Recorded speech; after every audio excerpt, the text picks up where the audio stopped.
नमस्कार, मी गीतांजली केकरे group of media channel मध्ये आपलं सहर्ष स्वागत करते।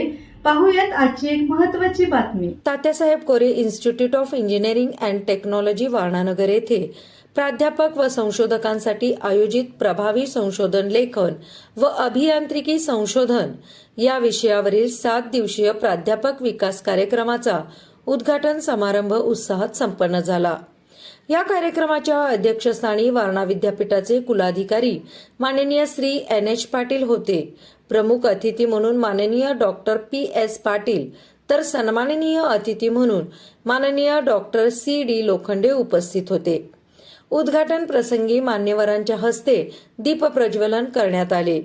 मार्गदर्शनात मान्यवरांनी गुणवत्तापूर्ण संशोधन, प्रभावी संशोधन लेखन व आंतरराष्ट्रीय दर्जाच्या नियतकालिकातील प्रकाशनाचे महत्त्व अधोरेखित केले। संशोधन समाजोपयोगी व उद्योगाभिमुख असावे असे त्यांनी नमूद केले। या कार्यक्रमास माननीय कुलगुरू डॉक्टर DT शिर्के यांचे मार्गदर्शन लाभले। संस्थेचे प्राचार्य, अधिष्ठाता, विभाग प्रमुख तसेच मोठ्या संख्येने प्राध्यापक उपस्थित होते। हा कार्यक्रम प्राध्यापकांच्या संशोधन क्षमतेत वाढ घडवून आणण्यासाठी उपयुक्त ठरणार असल्याचे मत व्यक्त करण्यात आले। ग्रुप ऑफ मीडिया चॅनलला लाईक करा, सबस्क्राईब करा आणि शेअर करा।